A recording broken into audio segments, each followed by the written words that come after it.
বাবা মায়ের জন্য একটি ৩ বছরের বাচ্চা মেয়ে জৈন ধর্মের এই ধর্মীয় আচারটি পালন করতে চেয়ে মারা গেল। আজ আমরা সান্ধারা নিয়ে কথা বলবো। এটি শ্বেতাম্বর জৈনদের একটি প্রাচীন, বিতর্কিত কিন্তু গভীর ধর্মীয় আচার। যে ব্যক্তি এই আচার পালন করবে, সে ব্যক্তি যতদিন না মারা যাচ্ছে ততদিন পর্যন্ত তাকে সমস্ত রকম খাবার এমনকি পানীয় জল পর্যন্ত খাওয়া যাবে না। তাই একে বলা হয় ফাস্ট আনটু ডেথ, অর্থাৎ মৃত্যুর আগে পর্যন্ত তাকে সম্পূর্ণ উপবাসে থাকতে হবে। মোক্ষ লাভ নাকি এই ধর্মীয় আচারের মূল উদ্দেশ্য, কিন্তু ৩ বছরের বাচ্চা মেয়ে মোক্ষ লাভ নিয়ে ভাবতে যাবে কেন?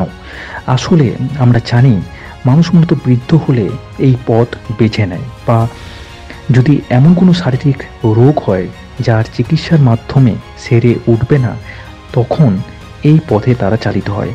এই ৩ বছরের বাচ্চা মেয়েটির ছিল ব্রেন টিউমার, যার চিকিৎসার দ্বারা সেরে উঠত না। তাই তার বাবা মা চেয়েছিল যে তাদের মেয়ে এই আচারটি যাতে পালন করে।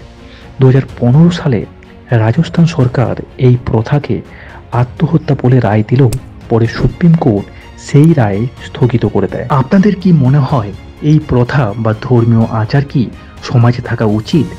তা কমেন্টে জানান।